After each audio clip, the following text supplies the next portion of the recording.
જય સ્વામિનારાયણ. શાસ્ત્રી સ્વામી ધર્મપ્રસાદ દાસજી કોલેજ ઉના. આજે SY BCom semester 4 corporate accounting 2 જેનો અભ્યાસ કરીએ છીએ આગળ, કે જે દાખલા આપણે જોયા છે એ જ પદ્ધતિના દાખલા આગળ, કે જેમાં અવેજ પદ્ધતિ અને ચોખ્ખી મિલકતની પદ્ધતિ બંને પદ્ધતિનો સમાવેશ થતો હોય એવો દાખલો કરવાનો છે.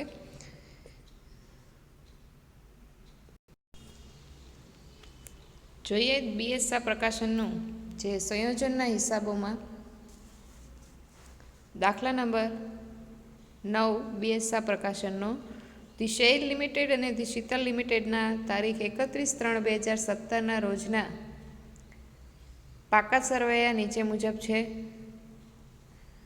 કે જેમાં બંનેના પાકા સરવૈયા આપવામાં આવ્યા છે અને બંનેના પાકા સરવૈયા એકસાથે દીધા છે, કે જેમાં દેવા અને મિલકતો બંને કંપનીની આપી છે.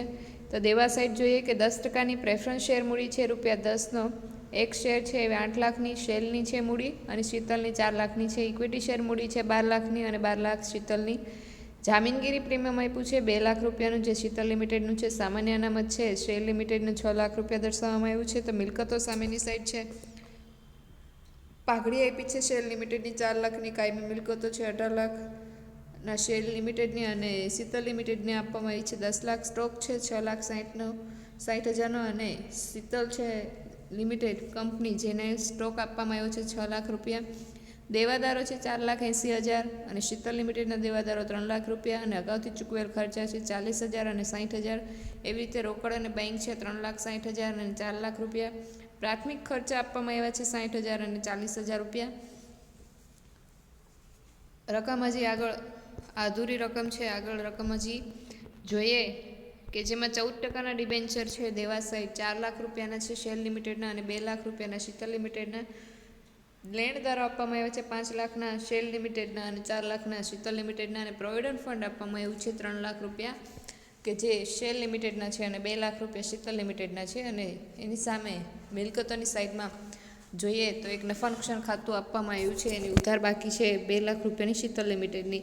અને વધારાની માહિતીમાં નજર કરીએ તો બંને કંપનીઓએ સંયોજન કરવાનું નક્કી કર્યું છે, એટલે બંને કંપનીઓને શેર લિમિટેડ અને શીતલ લિમિટેડે સંયોજનનું વિચાર્યું છે. અને ધી સુવાસ લિમિટેડ નામના એક નવી કંપની, કે જેમાં ₹10નો એક તેવા 50 લાખમાં વેચાયેલી સત્તાવાર ઇક્વિટી શેર મૂડી સાથે સ્થાપવામાં આવે છે. એની સત્તાવાર થાપણ છે ₹50 લાખ, એટલે કે 5 લાખ શેર હશે કે જે ₹10 લેખે એની સત્તાવાર થાપણ થઈ ₹50 લાખ.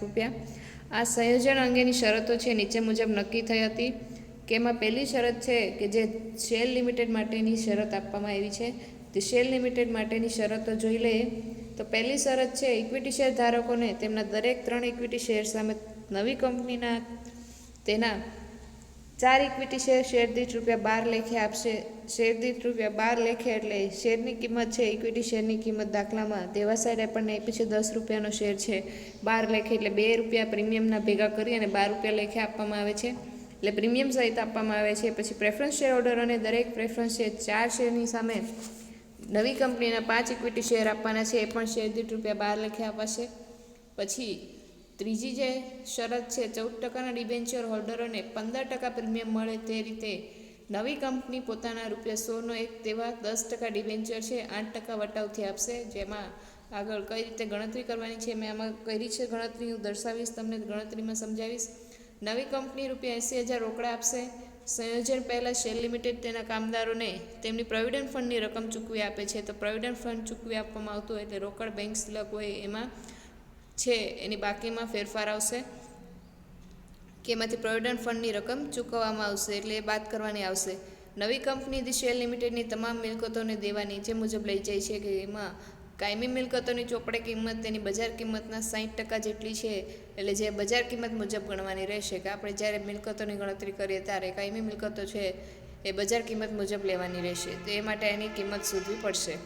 દેવાદારો 10% છે એના પર ખાલખાદ અનામતના આધીન છે. અન્ય મિલકતોને દેવા છે ચોપડી કિંમતે લેવાના છે. હવે આ શરતો હતી શેર લિમિટેડની શરતો. તો આ પદ્ધતિ કે જેમાં શેર લિમિટેડની શરતો જોઈએ આપણે, તો એમાં આપણે આવે જ પદ્ધતિથી એનો ખરીદ કિંમત શોધવાની આવશે. શું કામ આવે છે પદ્ધતિ કે આપણને અહીંયા સ્પષ્ટ કીધું છે કે આટલા શેર આપવામાં આવે છે અને આટલા રોકડા આપવામાં આવે છે, એની સામે એટલા રોકડા દેવાના છે ખરીદ કિંમત નક્કી કરવા માટે. તો આ રીતે જ્યારે દાખલામાં માહિતી આપવામાં આવે તો એ માહિતી પરથી આપણે અવેજ પદ્ધતિએ દાખલો કરવાનો આવે છે. પણ જ્યારે એવી રીતે માહિતી આપે દાખલામાં કે આટલા શેર દેવાના છે અને જે ખરીદ કિંમત મળે એ ખરીદ કિંમતમાંથી જે બાકીની રકમ છે રોકડે ચૂકવી દેવાની છે, તો આવી બાબત દર્શાવવામાં આવે કે બાકીની રકમ રોકડે ચૂકવવી, તો આપણે ત્યાં ચોખ્ખી મિલકતની પદ્ધતિ અપનાવવી પડે. તો આ રીતે આપણે આ દાખલાની અંદર બંને પદ્ધતિથી દાખલો કરવાનો રહેશે, અવેજ પદ્ધતિથી અને ચોખ્ખી મિલકતની પદ્ધતિ.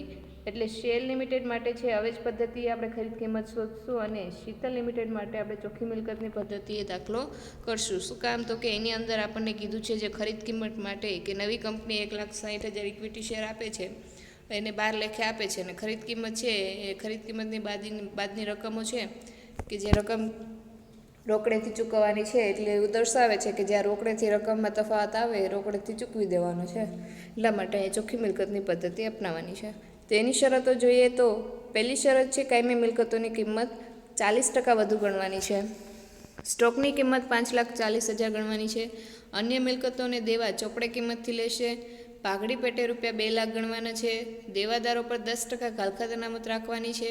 પછી 14%ના ડિબેન્ચર હોલ્ડરોને નવી કંપની તેના 10%ના ડિબેન્ચર એ રીતે આપશે કે તેની વ્યાજની આવક જે પહેલાં હતી એ જ રહે.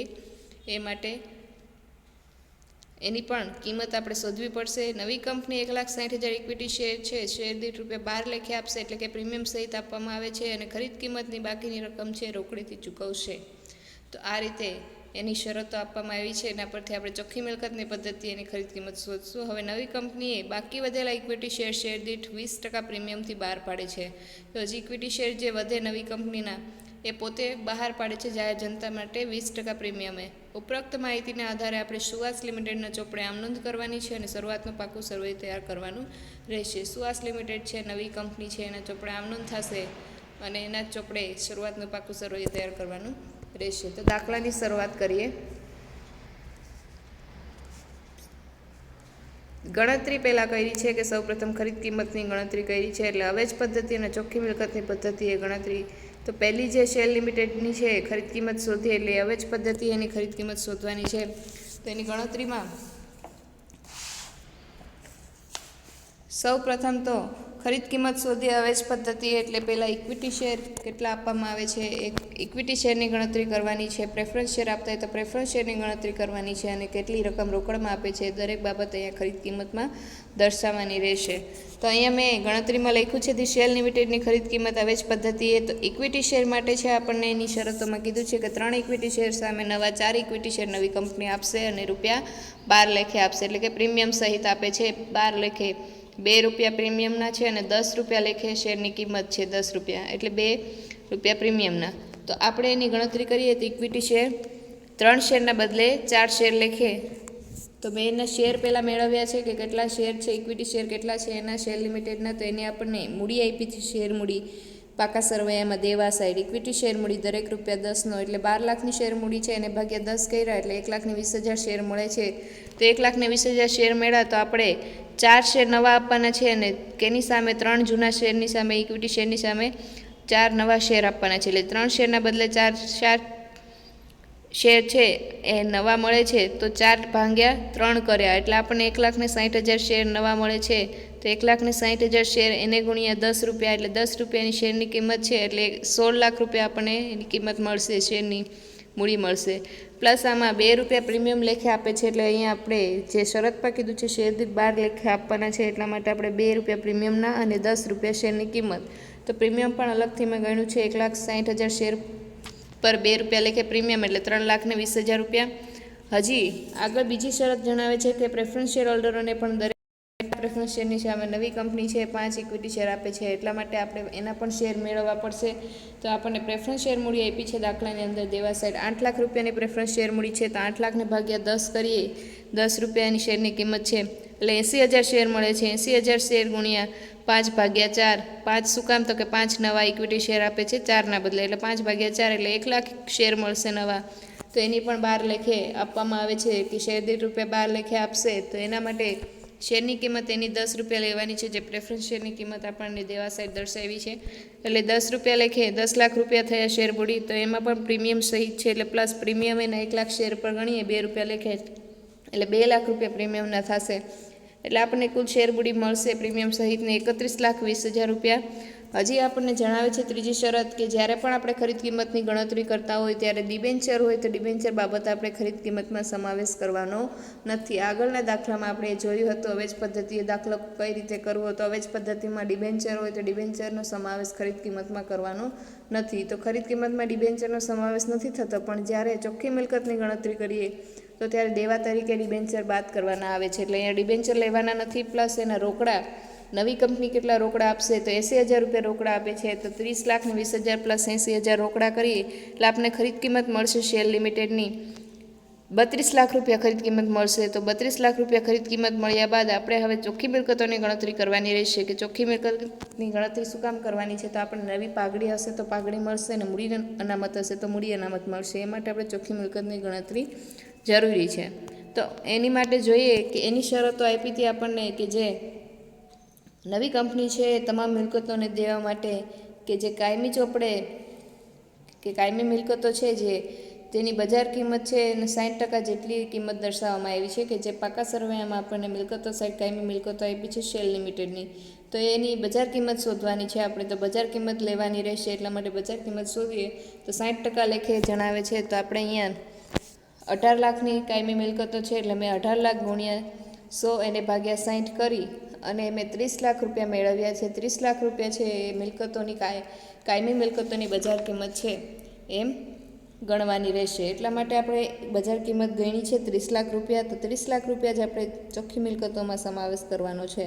30 લાખ કાયમી મિલકતો. હવે દેવાદારો છે ચોપડે કિંમતે લીધા છે 4,80,000. દેવાદારો પર 10% ઘાલખાદ અનામત છે, પણ આપણે દેવામાંથી બાદ કરી દઈશું. એટલા માટે દેવાદારો એના 4,80,000 પૂરેપૂરા દર્શાવ્યા છે. પછી સ્ટોક લખ્યો છે 6,60,000 રૂપિયાનો. અગાઉથી ચૂકવેલ ખર્ચ છે એ પણ એક મિલકત જ કહેવાય, એટલે કે ચાલુ મિલકત છે. તેનો પણ આપણે મિલકતો કુલ મિલકતો ગણી એમાં સમાવેશ કરવાનો છે 40,000 રૂપિયાનો. હવે રોકડ અને બેંકમાં શું ફેરફાર થશે, તો રોકડને બેંક આપણને આપી છે શેર લિમિટેડની 3,60,000. તેની શરતોમાં જણાવ્યું છે કે સંયોજન પહેલાં છે શેર લિમિટેડ પોતાના કામદારોને પ્રોવિડન્ટ ફંડ ચૂકવી આપે છે. તો પ્રોવિડન્ટ ફંડની રકમ આપણે દેવા સાઈડ જોઈએ તો 3 લાખ રૂપિયા છે શેર લિમિટેડના. 3,60,000ની રોકડ બેંકમાંથી 3 લાખ ચૂકવી દે છે, એટલે રકમ વધશે 60,000 રૂપિયા એ રોકડ બેંકની બાકી આપણે ત્યાં દર્શાવવાની છે મિલકતોમાં. એટલે આપણને કુલ મિલકતો મળશે 42,40,000. આ બધીનો પ્લસ કરીએ, સરવાળો કરીએ એટલે આપણને 42,40,000ની મિલકતો મળે છે.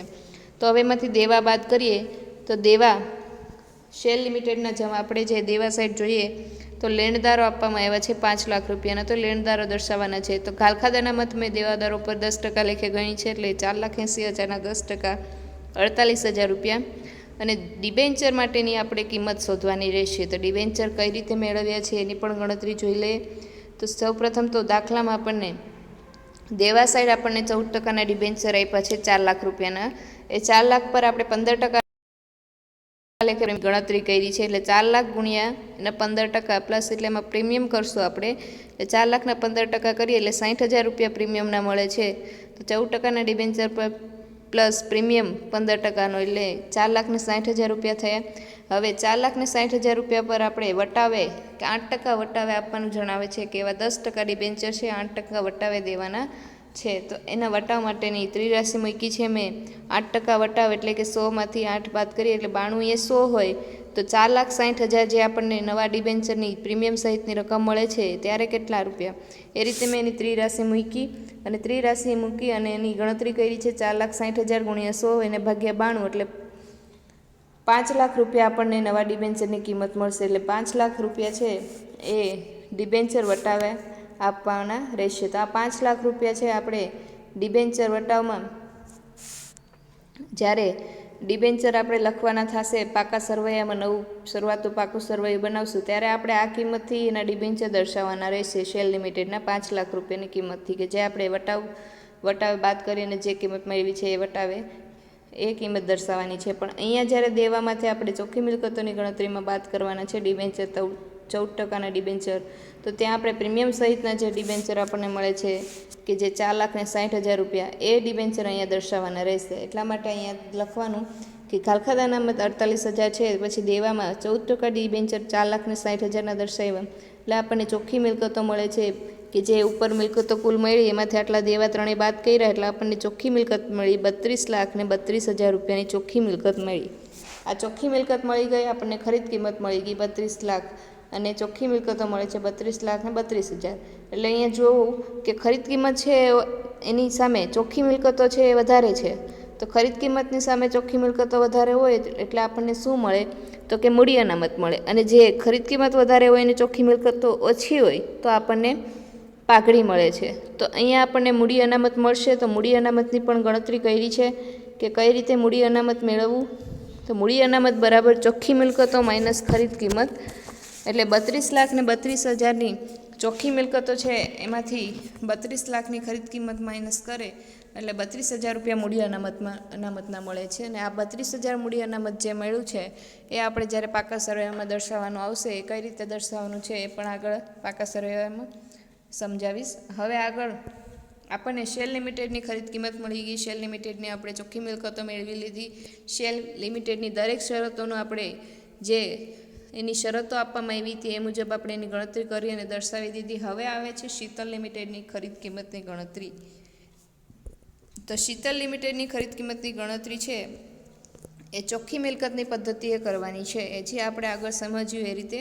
તો ચોખ્ખી મિલકતની પદ્ધતિએ જ્યારે ખરીદ કિંમત મેળવતા હોય ત્યારે આપણે સૌપ્રથમ ચોખ્ખી મિલકતો મેળવવી પડે. તો ચોખ્ખી મિલકતની ગણતરી કરીએ તો એમાં પણ આપણને જણાવ્યું હતું કે કાયમી મિલકતોની કિંમત છે 40% વધુ ગણવાની છે.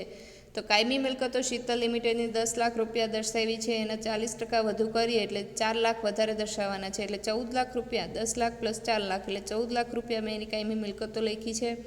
સ્ટોકની કિંમત આપણને એની શરતોમાં દર્શાવી છે 5,40,000, તો આપણે એ જ કિંમતે અહીંયા ચોખ્ખી મિલકતોમાં લેવાની રહેશે, એટલે 5,40,000 દર્શાવ્યા.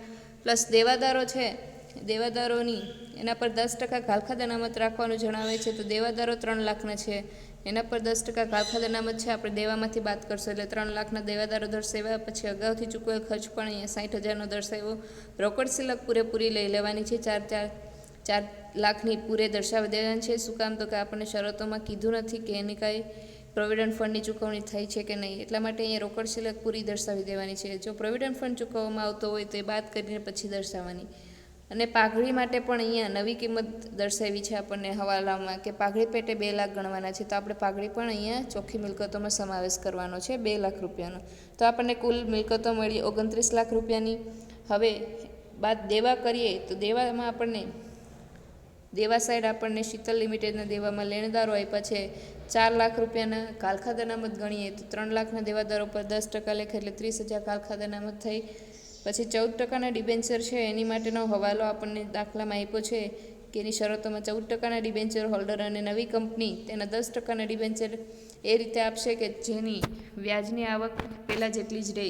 તો એ કિંમત આપણે મેળવવાની છે કે એમની કિંમત અહીંયા બાજુમાં ગણતરી કરી અને દર્શાવી છે. તો કઈ રીતે કે જે 14%ના ડિબેન્ચર પર વાર્ષિક વ્યાજ ગણીએ તો 2 લાખના ડિબેન્ચર દેવા સાઈડ દર્શાવ્યા છે, એના 14% કરીએ એટલે આપણને વ્યાજ મળે 28,000. 28,000નું વ્યાજ મળ્યું તો એ 28,000નું વ્યાજ એના પર મેં ત્રિરાશિ મૂકી અને દર્શાવ્યું છે કે 10%ના ડિબેન્ચર આપવાની વાત કરે છે. તો નવા 10%ના ડિબેન્ચર આપે છે તો 10 એ 100, તો 28,000 વ્યાજ હોય ત્યારે કેટલા, એ રીતે ત્રિરાશિ મૂકી અને 28,000 ગુણ્યા 100 એને ભાગ્યા 10 કર્યા એટલે 2,80,000ના નવા ડિબેન્ચર આપવાનું 10% લેખે ડિબેન્ચર આપવાની રકમ મળે છે. એટલે 2,80,000 જે નવી ડિબેન્ચરની કિંમત મળે છે એ કિંમત આપણે દેવામાંથી બાદ કરવાની રહેશે. એટલે 14%ના ડિબેન્ચર છે 2,80,000 ત્યાં દેવામાં દર્શાવ્યા, અને પ્રોવિડન્ટ ફંડ છે 2 લાખ રૂપિયાનું, એ પણ આપણે ચાલુ દેવામાં દર્શાવવાનું આવે છે. એટલે કુલ આપણે દેવા 4 બાદ કરીએ કુલ મિલકતોમાંથી એટલે 9,10,000ના દેવા બાદ કરીએ 29 લાખમાંથી, એટલે ખરીદ કિંમત આપણને મળશે શીતલ લિમિટેડની 19,90,000 રૂપિયા છે એ શીતલ લિમિટેડની ખરીદ કિંમત મળે છે.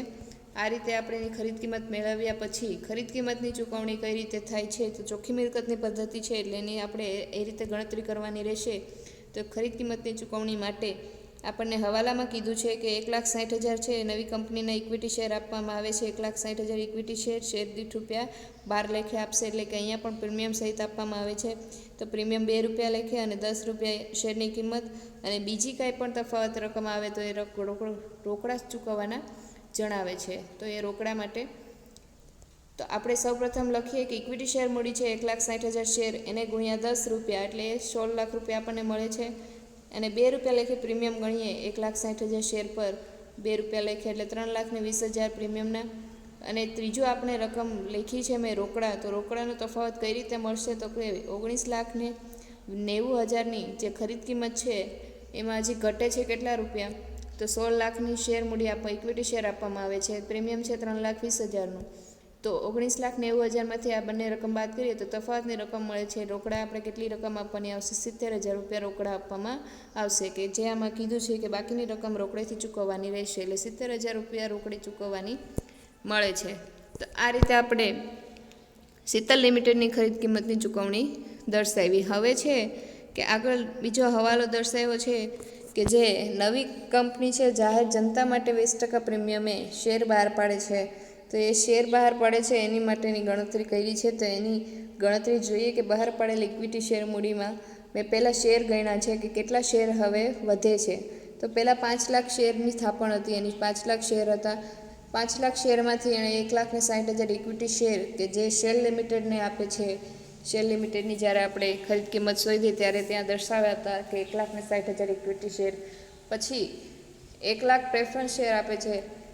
તો 1 લાખની પ્રેફરન્સ શેર એમાંથી બાદ કરવાના છે, 1,60,000 ઇક્વિટી શેર બાદ કરવાના છે. અને અહીંયા શીતલ લિમિટેડની ખરીદ કિંમતમાં પણ 1,60,000 ઇક્વિટી શેર આપે છે. એટલે ત્રણેય શેરની જે કિંમત કે મતલબ જે સંખ્યા મળી છે એ સંખ્યા આપણે એમાંથી 5 લાખ શેર છે એમાંથી બાદ કરીએ એટલે વધે છે હવે 80,000 શેર વધે છે.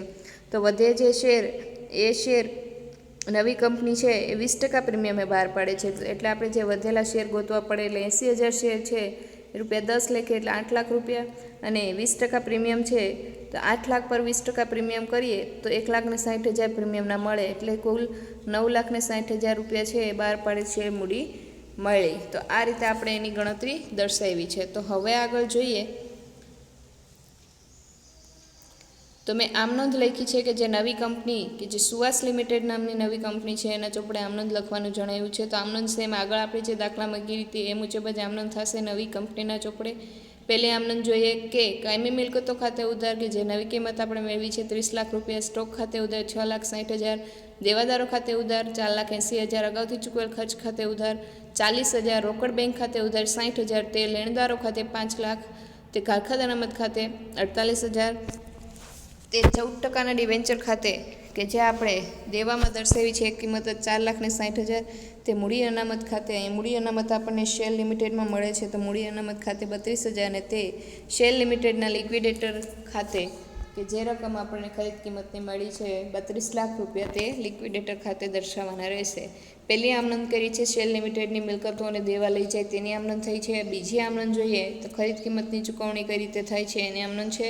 તો શેલ લિમિટેડના લિક્વિડેટર ખાતે ઉધાર એની ખરીદ કિંમત છે 32 લાખ, તે ઉધાર કરવાની છે. તેની સામે જમા ઇક્વિટી ખાતે 16 લાખ રૂપિયા કે જે આપણે ખરીદ કિંમતમાં દર્શાવ્યું છે એ રીતે જ. તે પ્રેફરન્સ શેર મૂડી ખાતે 10 લાખ રૂપિયા, અને તે બંનેનું પ્રીમિયમ, તે પ્રીમિયમ ખાતે જામીનગીરી પ્રીમિયમ ખાતે 5,20,000 રૂપિયા, અને તે રોકડ અને બેંક સિલક ખાતે 80,000 રૂપિયા કે જે રોકડા આપવામાં આવે છે તે શેલ લિમિટેડના લિક્વિડેટરને ખરીદ કિંમત ચૂકવે તેની આમનોંધ છે. ત્રીજી આમનોંધ જોઈ લઈએ. પાઘડી ખાતે ઉધાર 2 લાખ રૂપિયા, કાયમી મિલકતો ખાતે ઉધાર 14 લાખ રૂપિયા, સ્ટોક ખાતે ઉધાર 5,40,000, દેવાદારો ખાતે ઉધાર 3 લાખ રૂપિયા, અગાઉથી ચૂકવેલ ખર્ચ ખાતે ઉધાર 60,000, રોકડ સિલક ખાતે ઉધાર 4 લાખ રૂપિયા, તો તે લેણદારો ખાતે એટલે કે દેવા છે દરેકે દેવા જમા કરવાના છે તો તે લેણદારો ખાતે જમા 4 લાખ રૂપિયા, કારખાના અનામત ખાતે જમા 30,000, તે 14%ના ડિબેન્ચર ખાતે જમા 2,80,000 રૂપિયા, તે પ્રોવિડન્ટ ફંડ ખાતે જમા 2 લાખ રૂપિયા, અને તે શીતલ લિમિટેડના લિક્વિડેટર ખાતે ઉધાર શીતલ લિમિટેડના લિક્વિડેટર ખાતે જમા 19,90,000 રૂપિયા કે જે ખરીદ કિંમત આપણને મળી છે શીતલ લિમિટેડની, તે કિંમત એના લિક્વિડેટર ખાતે દર્શાવવાની રહેશે. આ રીતે 3 આમનોંધ થાય. હવે ચોથી આમનોંધ જોઈ લઈએ. તો ચોથી આમ નોંધ છે કે શીતલ લિમિટેડના લિક્વિડેટર ખાતે ઉધાર 19,90,000, તે ઇક્વિટી શેર મૂડી ખાતે 16 લાખ રૂપિયા, તે જામીનગીરી પ્રીમિયમ ખાતે 3,20,000 રૂપિયા અને તે રોકડ સિલક ખાતે 70,000 રૂપિયા. આ રીતે બાબત જેમાં લખ્યું છે કે શીતલ લિમિટેડના લિક્વિડેટરને ખરીદ કિંમત ચૂકવી તેની આમ નોંધ. આ રીતે 4 આમ નોંધ અહીંયા પૂરી થાય છે. હવે નવી કંપનીના ચોપડે શરૂઆતનું પાકું સરવૈયું તૈયાર કરવાનું છે, એટલે કે નવી કંપની સુવાસ લિમિટેડના ચોપડે. સુવાસ લિમિટેડનું તારીખ 1/4/2018ના રોજનું પાકું સરવૈયું, એમાં ક્રમ, વિગત, નોંધ અને રકમ 4 ખાના તૈયાર કર્યા છે. તો વિગતમાં પહેલી વિગત લખવાની છે ઇક્વિટી અને દેવાની, તો એની માટેની કે જેમાં માહિતીમાં લખ્યું છે શેર હોલ્ડરના ભંડોળો. તો પહેલું છે શેર હોલ્ડરના ભંડોળની અંદર પહેલી નોંધ થાય શેર મૂડીની, બીજી નોંધ છે અનામત વધારો, એટલે આ દરેકની મેં હિસાબી નોંધ તૈયાર કરી છે. તો હિસાબી નોંધની પહેલાં માહિતી લઈએ કે હિસાબી નોંધ કઈ રીતે તૈયાર કરી છે, કઈ એન્ટ્રી કરવાની છે હિસાબી નોંધમાં. તો હિસાબોને લગતી નોંધમાં મેં પહેલી નોંધ તૈયાર કરી છે શેર મૂડીની નોંધ. તો એની માટે વિગત અને રકમ 2 ખાના તૈયાર કર્યા છે. તો સૌપ્રથમ શેર મૂડીની નોંધ તૈયાર કરીએ એટલે સત્તાવાર થાપણ આપણે લખવાની રહી. સત્તાવાર થાપણ છે 5 લાખ શેરની 10 રૂપિયા લેખે 50 લાખ રૂપિયા. તો પછી બીજી માહિતી દર્શાવવાની છે બહાર પાડેલ, ભરપાઈ થયેલ અને વસૂલ આવેલ મૂડી હોય એ દર્શાવવાની આવે. તો ઇક્વિટી શેર મૂડી માટે પહેલાં દર્શાવવાનું છે કે કેટલા ઇક્વિટી શેર આપવામાં આવે છે. તો 1,60,000 શેર ગુણ્યા 10 લેખે 16 લાખ રૂપિયા. પછી શીતલ લિમિટેડને પણ 1,60,000 શેર આપવામાં આવે છે 10 રૂપિયા લેખે, એટલે એના 16 લાખ રૂપિયા. પછી પ્રેફરન્સ શેર કેટલા આપવામાં આવે છે, તો 1 લાખ શેર પ્રેફરન્સ શેર આપવામાં આવે છે 10 લેખે, એટલે 10 લાખ રૂપિયા, એટલે કુલ 42 લાખ રૂપિયા આપણને મળે છે. હવે પ્લસ આપણે એમાં જાહેર જનતા માટે જે બહાર પાડવામાં આવે છે એ શેર પણ અહીંયા દર્શાવવાના રહેશે. એટલે 80,000 શેર ગુણ્યા 10 લેખે, એટલે 8 લાખ રૂપિયા આપણને મળે છે જાહેર જનતા માટે બહાર પાડેલ. 42 લાખ પ્લસ 8 લાખ એટલે 50 લાખ રૂપિયાની શેર મૂડી જે મળે છે હિસાબી નોંધમાં, એ શેર મૂડી આપણે અહીંયા મેં દર્શાવી છે. શેર મૂડી કરી હિસાબી નોંધ 50 લાખ રૂપિયા આ રીતે.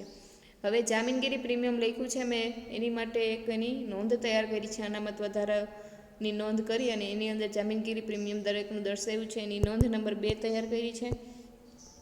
તો જોઈએ એની અંદર કે વિગતમાં લખ્યું છે મેં જામીનગીરી પ્રીમિયમ કે જે શેર લિમિટેડને જામીનગીરી પ્રીમિયમ આપવામાં આવે છે એ પ્રીમિયમ અહીંયા દર્શાવવાનું છે, અને જે શીતલ લિમિટેડને પ્રીમિયમ આપવામાં આવે છે એ પ્રીમિયમ પણ દર્શાવ્યું છે. અને જે જાહેર જનતા માટે બહાર પાડી છે શેર મૂડી, એ શેર માટે જે પ્રીમિયમ છે એ પ્રીમિયમ પણ દર્શાવવાનું રહેશે. એટલે શેર લિમિટેડના પહેલાં 1,60,000 શેર પર 2 લેખે પ્રીમિયમ 3,20,000 રૂપિયા. પછી શેર લિમિટેડના 1 લાખ પ્રેફરન્સ શેર પર 2 રૂપિયા લેખે પ્રીમિયમ 2 લાખ રૂપિયા. પછી શીતલ લિમિટેડનું જામીનગીરી પ્રીમિયમ 1,60,000 શેર પર 2 રૂપિયા લેખે 3,20,000 રૂપિયા, અને જાહેર જનતા માટે બહાર પાડેલ 80,000 ઇક્વિટી શેર પર 2 રૂપિયા લેખે પ્રીમિયમ છે, એટલે એના પણ 1,60,000 રૂપિયા, એટલે આપણને કુલ 10 લાખ રૂપિયા છે જામીનગીરી પ્રીમિયમના મળે છે. એ પ્રીમિયમ આપણે અહીંયા મેં અનામત અને વધારામાં જામીનગીરી પ્રીમિયમ કરી નોંધ નંબર 2 કરી અને 10 લાખ રૂપિયા દર્શાવ્યા છે. અને પછી ત્રીજી માહિતી મેં દર્શાવી છે કે જે 14% ડિબેન્ચર દર્શાવ્યા છે. તો એ કયા ડિબેન્ચર દર્શાવવાના આવશે, તો જે આપણે આગળ ગણતરીમાં શેર લિમિટેડની ગણતરીમાં મેં નવા ડિબેન્ચર મેળવ્યા હતા વટાવ પછીના, તો એ વટાવ પછીના જે ડિબેન્ચર મળે છે 5 લાખ રૂપિયાના ડિબેન્ચર, એ ડિબેન્ચર અહીંયા દર્શાવવાના છે. અને પ્લસ શીતલ લિમિટેડની જે નવા ડિબેન્ચરની કિંમત મેળવી હતી 2,80,000 રૂપિયા, એ બંનેના ડિબેન્ચરને પ્લસ કરી અને આઉટર કોલમ મેં દર્શાવ્યું છે 7,80,000 રૂપિયા 14%ના ડિબેન્ચર. હવે ચાલુ દેવામાં કયા દેવા દર્શાવવાના છે, તો કે લેણદારો બંનેના શેર લિમિટેડ અને શીતલ લિમિટેડના 5 લાખના અને પ્લસ 4 લાખના શીતલ લિમિટેડના 9 લાખ રૂપિયા લેણદારો દર્શાવ્યા છે. પ્રોવિડન્ટ ફંડ પણ દર્શાવવાનું રહે. તો પ્રોવિડન્ટ ફંડમાં શીતલ લિમિટેડનું પ્રોવિડન્ટ ફંડ જ દર્શાવવાનું છે 2 લાખ રૂપિયા. એટલે કુલ દેવા સાઈડ આપણને મળે છે ટોટલ કરીએ એટલે આપણે અહીંયા દેવા પૂરા થઈ એનો ટોટલ કરતાં 78,80,000 રૂપિયા છે દેવા સાઈડનો ટોટલ મળ્યો. હવે મિલકતોમાં જોઈએ તો મિલકતોમાં મેં પહેલી વિગત લખી છે બિનચાલુ મિલકતો. એની અંદર છે દ્રશ્ય મિલકતોની મેં નોંધ તૈયાર કરી છે, અદ્રશ્ય મિલકત માટે નોંધ તૈયાર કરી નથી. તો એની ડાયરેક્ટ મેં આમાં નોંધ લખીને દર્શાવી દીધું છે. તો દ્રશ્ય મિલકતની નોંધ પહેલાં જોઈ લઈએ કે કાયમી દ્રશ્ય મિલકતો નોંધ નંબર 3 વિગતમાં લખી છે કાયમી મિલકતો દર્શાવવાની છે. કે આપણને માહિતી કે દાખલાની જે માહિતી છે એમાં ખાલી કાયમી મિલકતો દર્શાવી છે, તો એ કાયમી મિલકતો લખી નાખી છે બંનેની. 30 લાખની શેર લિમિટેડની અને 14 લાખની શીતલ લિમિટેડની, એટલે કુલ 44 લાખ કાયમી મિલકતો.